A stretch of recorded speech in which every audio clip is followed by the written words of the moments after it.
नमस्कार, आप देख रहे हैं इंडिया न्यूज हरियाणा में। आपके साथ अरण्युम जहां। शेख बुलेटिन की शुरुआत फटाफट अंदाज में। मेरठ में प्रधानमंत्री नरेंद्र मोदी ने सबसे पहले ओघरनाथ मंदिर पहुंचे, जहां उन्होंने पूजा अर्चना कर शिव भगवान के दर्शन किए। पीएम मोदी शहीद स्मारक गए और 1857 के शहीदों को नमन कर शहीद स्मारक परिसर में भ्रमण भी किया। प्रधानमंत्री नरेंद्र मोदी आज मेरठ को 700 करोड़ की लागत से बनने वाले खेल विश्वविद्यालय की सौगात देंगे। कोरोना महामारी पर मुख्यमंत्री मनोहर लाल वीडियो कॉन्फ्रेंसिंग के जरिए सभी जिला उपायुक्तों की बैठक लेंगे। मुख्यमंत्री मनोहर लाल ने कोरोना के बढ़ते मामलों पर बैठक करेंगे, जिसमें पाबंदी समेत कई मुद्दों पर चर्चा होगी। राज्यसभा सांसद दीपेंद्र हुड्डा कोरोना पॉजिटिव पाए गए हैं, इसकी जानकारी उन्होंने खुद ट्वीट करके दी। दीपेंद्र हुड्डा ने ट्वीट कर कहा है कि कोविड-19 के प्रभाविक लक्षण देखने पर मैंने आरटी-पीसीआर टेस्ट करवाया, जिसकी रिपोर्ट पॉजिटिव आई है। कोरोना संक्रमित होने पर डॉक्टरों की सलाह के अनुसार दीपेंद्र हुड्डा ने अपने निवास पर आइसोलेट किए गए। दीपेंद्र हुड्डा ने अपील की है कि संपर्क में आए लोग अपना कोरोना टेस्ट जरूर करवाएं। कोरोना के खतरे के बीच प्रदेश में सख्ती और बढ़ाई जा सकती है। स्वास्थ्य मंत्री अनिल विज ने कहा है कि संक्रमण की रफ्तार चिंता का विषय है और ऐसे में सख्तियां बढ़ानी पड़ेगी। दिल्ली के सीएम अरविंद केजरीवाल ने प्रेस कॉन्फ्रेंस में कहा है कि दिल्ली में लगातार कोरोना के केस बढ़ रहे हैं। 3 दिन में 3 गुना एक्टिव केसेस सामने आए। सीएम केजरीवाल ने कहा है कि अब ज्यादातर लोगों को अस्पताल जाने की जरूरत नहीं है। दिल्ली में 37,000 ऑक्सीजन बेड है। दिल्ली सरकार ने इस बार कोरोना पर पूरी तैयारी कर ली है, इसीलिए लोगों को घबराने की बिल्कुल भी जरूरत नहीं। सीएम केजरीवाल ने कहा है कि कोरोना के केस बढ़ रहे हैं, लेकिन उनका प्रभाव कम है। आज वेंटिलेटर के 5 बेड भरे हैं।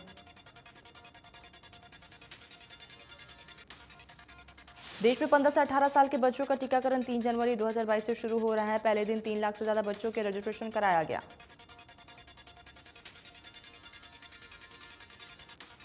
देश में पिछले 24 घंटे में कोरोना के 37,553 नए केसेस सामने आए। एक दिन में 200 से भी ज्यादा लोगों की कोरोना से मौत हुई। महाराष्ट्र में बीते 24 घंटे में कोरोना के 6,347 नए केस सामने आए। 8,000 मरीजों की मौत हुई है। महाराष्ट्र में एक्टिव केस 17,000 के पार है। गुजरात में भी लगातार आंकड़ों में बढ़ोतरी देखने को मिल रही है। 69 मरीज सामने आए हैं। पिछले 24 घंटे में 8 मरीजों की जान चली गई।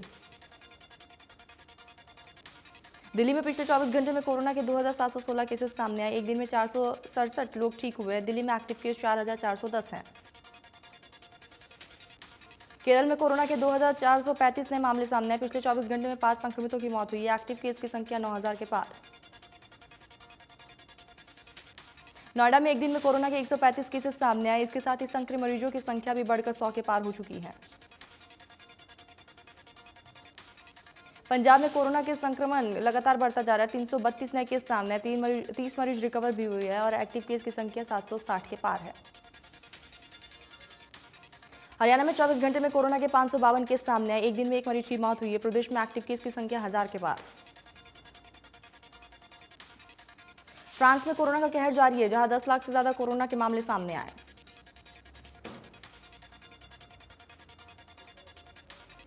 देश भर में ओमिक्रॉन के नए वेरिएंट ओमिक्रॉन का खतरा लगातार बढ़ता जा रहा है और देश के 26 राज्यों में ओमिक्रॉन के मामले 1,598 केस सामने आ चुके हैं। महाराष्ट्र में ओमिक्रॉन के 460 मामले सामने आए हैं, जिसके बाद राज्य सरकार ने सख्ती और बढ़ा दी है। दिल्ली में एक दिन में ओमिक्रॉन के 37 नए केसेस सामने आए, जिसके बाद से दिल्ली में ओमिक्रॉन का कुल आंकड़ा 351 के पार। राजस्थान में भी खतरा बढ़ता जा रहा है। 69 ओमिक्रॉन के केस सामने आए हैं, जिसके बाद राज्य सरकार ने कई पाबंदियां लगाई। मध्य प्रदेश में ओमिक्रॉन के 9 केस सामने आए। लोगों से मास्क पहनने की अपील की जा रही है। कर्नाटक में ओमिक्रॉन के 64 केस सामने आए। इस दौरान राज्य सरकार ने पाबंदियां और बढ़ा दी हैं। गुजरात में भी ओमिक्रॉन के मामले तेजी से फैल रहे हैं, जहां ओमिक्रॉन के 136 केस सामने आए। तेलंगाना में अब तक ओमिक्रॉन के कुल 6 से 7 केसेस मिल चुके हैं, जिसके बाद से सरकार ने प्रदेश में पाबंदियां को और बढ़ा दी है। तमिलनाडु में ओमिक्रॉन के कुल 177 केस सामने आए। इसके साथ ही राज्य में हाई अलर्ट जारी कर दिया गया है। राजस्थान में ओमिक्रॉन के 52 केसेस सामने आए, जिसके बाद राज्य में 122 मामले हो चुके हैं। हरियाणा में ओमिक्रॉन के 60 केसेस सामने आए। वहीं प्रदेश में 25 मरीज रिकवर भी हो चुके हैं, जबकि ओमिक्रॉन के 12 केस एक्टिव हैं।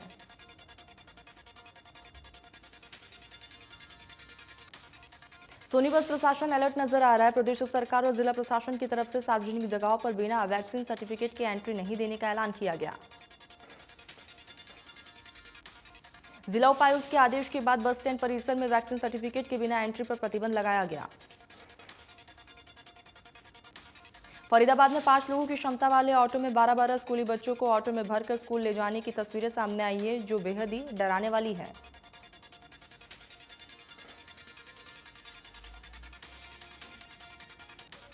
कुरुक्षेत्र में कोरोना के मामले बढ़ते जा रहे हैं और इस समय कोरोना के 29 मामले सामने हैं, जिसमें कुछ लोग होम आइसोलेशन में जबकि कुछ लोग अस्पताल में भर्ती हैं।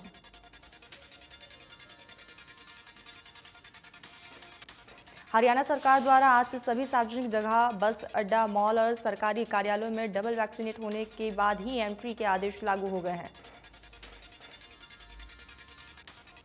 इंडिया न्यूज हरियाणा के रियलिटी चेक में बल्लभगढ़ बस अड्डे पर सरकार के आदेश की धज्जियां उड़ती हुई साफ दिखाई दी। बस अड्डा कर्मचारियों की तरफ से डबल वैक्सीन की जांच गंभीरता से नहीं की जा रही है। यहां तक कि कई लोग बस में बिना मास्क के भी नजर आए। इंडिया न्यूज हरियाणा द्वारा जब रियलिटी चेक किया गया तो आनन फानन में कर्मचारियों ने लोगों से मास्क और वैक्सीन की डोज को ले चुके होने की यहां पर जांच शुरू की। सोनीपत में कोरोना को लेकर जिला उपायुक्त ने सख्त आदेश जारी कर दिया। जिला उपायुक्त ने कहा कि सार्वजनिक जगहों पर नो वैक्सीन नो एंट्री नियम लागू रहेगा।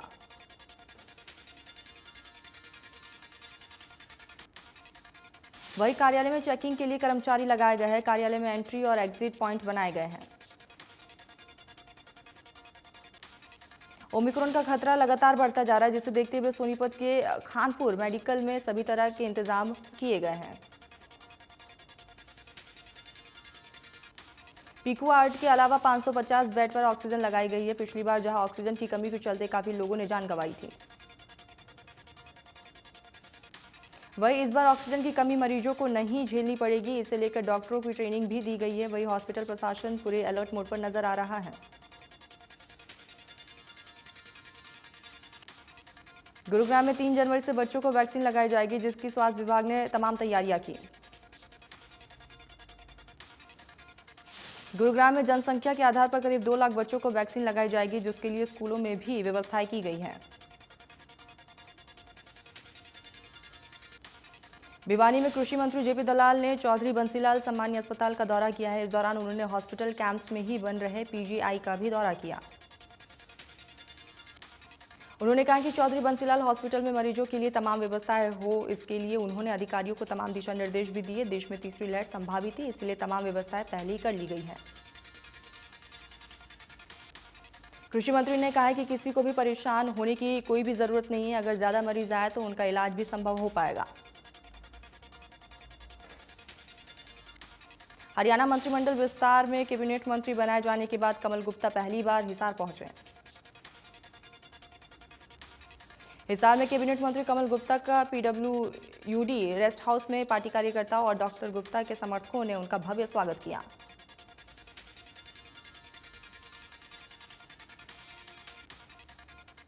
भिवानी के डामखान क्षेत्र में खान कार्य के दौरान पहाड़ खिसकने से आधा दर्जन वाहन सहित 10 से 20 लोगों के पहाड़ के मलबे में दबे होने की सूचना है। कल से ही एनडीआरएफ और एसडीआरएफ की टीम घटनास्थल पर तैनात है और हादसे में अब तक 4 लोगों की मौत हो चुकी है।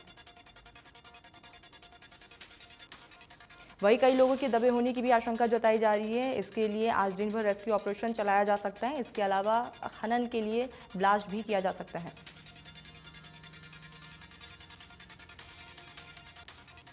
वहीं तोशाम हादसे पर सीएम मनोहर लाल ने दुख जाहिर की है और मृतकों के प्रति संवेदनाएं भी जताई है। साथ ही कहा है कि मैं स्थानीय प्रशासन के संपर्क में हूं।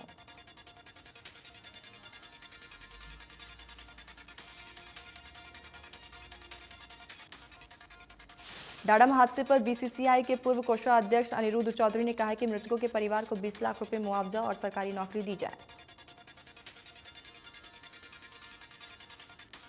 रोहतक में पूर्व सीएम भूपेंद्र सिंह हुड्डा का भिवानी के तोशाम में माइनिंग हादसे को दुर्भाग्यपूर्ण बताया।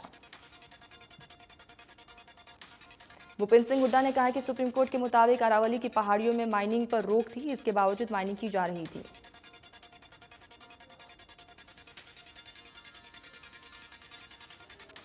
राज्यसभा सांसद दीपेंद्र हुड्डा ने प्रशासन को घेरते हुए कहा है कि नियमों को ताक पर रखकर खनन हो रहा था। राज्यसभा सांसद दीपेंद्र हुड्डा ने इस घटना की सिटिंग जज से जांच कराने की भी यहां पर मांग की है। भिवानी से बीजेपी सांसद धर्मवीर सिंह ने हादसे पर दुख जाहिर किए। वहीं उन्होंने कहा है कि यहां पर अवैध माइनिंग हो रही थी, जिस वजह से यह हादसा हुआ। दोषियों के खिलाफ कार्रवाई करने की भी बात कही।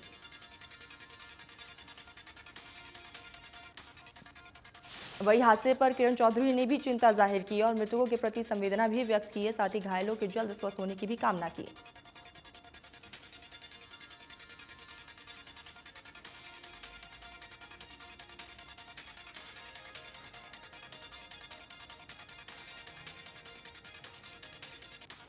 मेघालय के राज्यपाल सत्यपाल मलिक का चरखी दादरी पहुंचने पर जिला उपायुक्त प्रदीप गोदारण ने जोरदार स्वागत किया।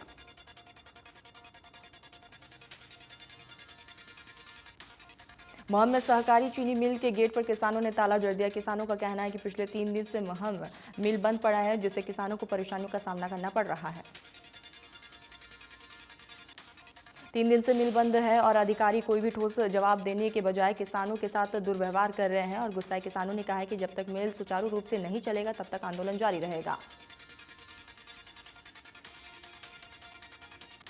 किसानों का आरोप है कि जानबूझकर मिल को बंद किया गया है और जिन मशीनों को मिल कर्मचारी चलाते थे उनको अब ठेके पर दे दिया गया है।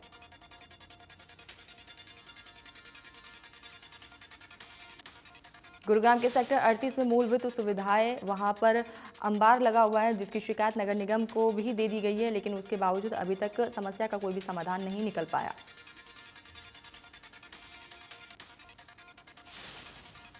वहीं आरडब्ल्यू के सदस्यों ने सरकार से अपील की है कि जल्द से जल्द समस्याओं का समाधान करा जाए, नहीं तो सड़क जाम की जाएगी।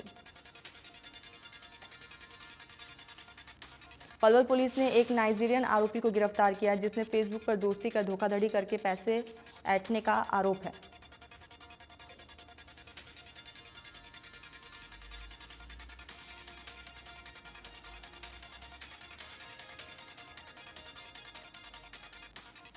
रोहतक में 3 महीने पहले हत्या के मामले को सुलझाया गया, जिसमें एक आरोपी को गिरफ्तार किया गया। पुलिस जानकारी के मुताबिक आरोपी ने लूट के इरादे से हत्या की वारदात को अंजाम दिया है। फिलहाल पुलिस आगे की तफ्तीश में जुटी है। बहादुरगढ़ पुलिस ने छारा गांव में कुख्यात बदमाश विक्की उर्फ कलिया को अवैध हथियार के साथ यहां पर गिरफ्तार किया।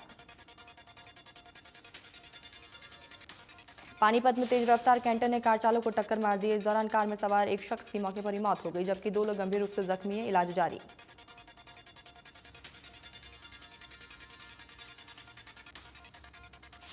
एक जनवरी 2022 से ग्राहकों को फ्री एंट्री ट्रांजैक्शन लिमिट पार करने पर अधिक भुगतान वसूला जाएगा।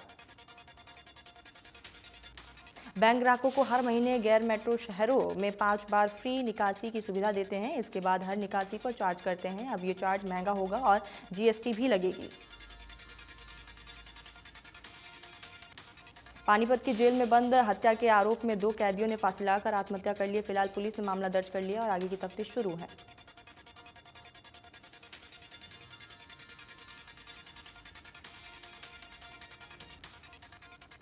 झज्जर में खुंगई गांव और जहांगीरपुर गांव के बीच एक किसान की सड़क हादसे में मौत हो गई।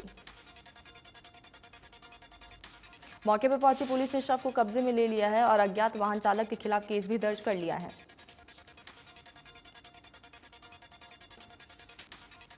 बल्लभगढ़ के गांव लोहंडोला में महिला को तेज गति से आते डंपर ने कुचल दिया, जिससे महिला की मौके पर ही मौत हो गई और हादसे के बाद से स्थानीय पार्षदों की वहां पर भीड़ जुटनी शुरू हो गई। पार्षद को इलाज के लिए सिविल अस्पताल में दाखिल कराया गया। हादसे से गुस्साए लोगों ने रोड जाम करके विरोध प्रदर्शन किया। मौके पर पूर्व विधायक ललित नागर भी पहुंचे। वहीं मामले को लेकर एसीपी का कहना है कि डंपर चालक को पकड़ने का पूरा प्रयास किया जा रहा है। लगातार बढ़ रही ठंड की वजह से गेहूं की फसल को फायदा है, तो वहीं धुंध और प्रदूषण की वजह से वातावरण में बहुत ज्यादा खराब हो चुका है। वहीं ज्यादा ठंड पड़ने से सब्जी और सरसों की फसल को नुकसान भी हो सकता है, जिसकी वजह से किसान भी परेशान हैं।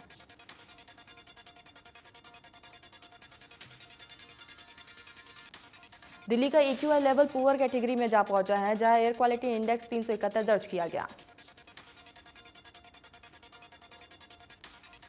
हिसार में भी AQI लेवल खराब है, 278 दर्ज किया गया है, जिसकी वजह से मरीजों को काफी ज्यादा परेशानियों का सामना करना पड़ रहा है। तो वही फरीदाबाद की आबो हवा लगातार जहरीली होती जा रही है, जहां एयर क्वालिटी इंडेक्स 277 दर्ज की गई है। गुरुग्राम में भी एयर क्वालिटी इंडेक्स खराब स्तर पर जा पहुंचा है, जहां एयर क्वालिटी इंडेक्स 232 दर्ज की गई है, जिसकी वजह से बच्चे और बुजुर्ग काफी ज्यादा परेशान हैं। भिवानी में एयर क्वालिटी इंडेक्स 252 दर्ज किया गया है, जहां लोगों को काफी ज्यादा सांस लेने में तकलीफें हो रही हैं।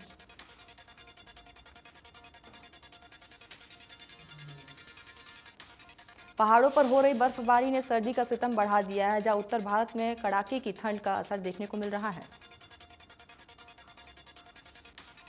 मौसम विभाग ने 3 जनवरी तक पंजाब, उत्तरी राजस्थान और हरियाणा में शीतलहर चलने की संभावना जाहिर की है।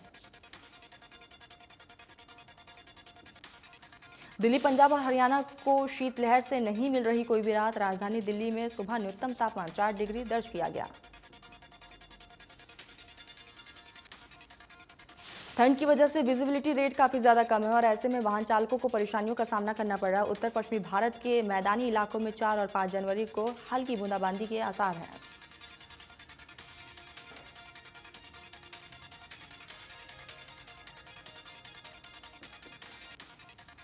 कोरोना के बढ़ते मामलों के बीच SS राजमौली की फिल्म RRR अब 7 जनवरी को रिलीज नहीं होगी। साल 2022 की शुरुआत हैरी पॉटर फैंस के लिए बड़े तोहफे के साथ हो रही है। इस साल हैरी पॉटर फिल्म इस साल चाइजी के 20 साल पूरे हो रहे हैं। इस खुशी में हैरी पॉटर रियूनियन होने जा रहा है।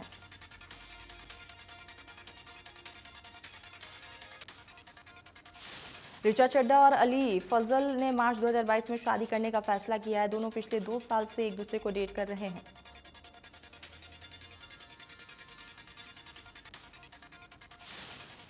हॉलीवुड स्टार रॉबर्ट पैटिंसन एक बार फिर से अपने फैंस के होश उड़ाने को तैयार हैं। दरअसल हॉलीवुड की most awaited film the Batman का ट्रेलर रिलीज कर दिया गया है, जिसमें रॉबर्ट पैटिंसन नजर आएंगे।